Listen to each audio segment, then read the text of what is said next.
Now, sadly, I was on a good spiel and Zach made me fucking delete the fucking video. So, we're back at it. Zach, what is the difference between selling a product and selling a service? Services are something where you're typically exchanging time or experience or... What? Okay. I need sleep. Also, it wasn't straight.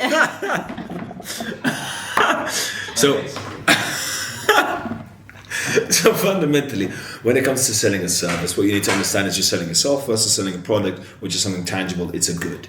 It's there. It's an algorithm. That's what you're selling. And all the points or data metrics stay the same. Selling one Barbie doll and selling another Barbie doll, the same Barbie dolls are the same. But when it comes to service, it's relatively different because there's so many variables and conditions.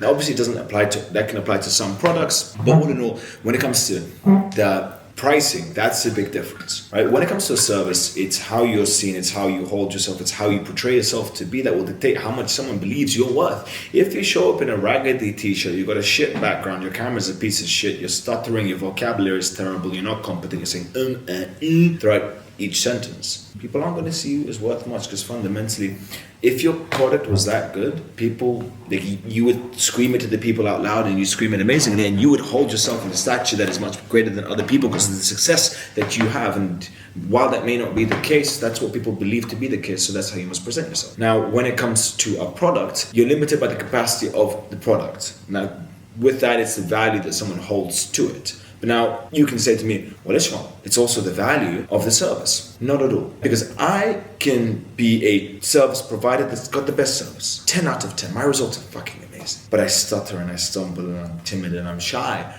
You won't believe how great it is. I can tell you 1,000,000 times that it's really, really good, but you won't believe it. Now, to the other extent, you could be really good at sales, like top-notch sales, and your product is a 5 out of 10. The average person would think, you know what? The guy with the first product is going to do way better. But more often than not, it's the guy with the second product who's very good at sales. And it can be the same service. He's just so much better at sales. He can sell his service at a much higher ticket. Handle clients in a fashion that is much better. Reinvest the added monies into the business to make the product better. And all in all, just collect more cash. When it comes to selling a service, you have to look at it.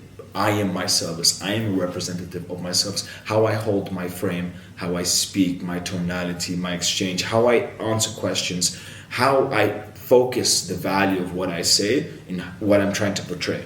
So many people, as an example, add sentences to their sentence to justify their own existence, such as, yeah, we're going to do this to maximize the campaign. And by the way, from the campaign, we're also going to do this. And what that means is, and the reason we're going to do this, so on and so forth. And the more they speak, the less value they have.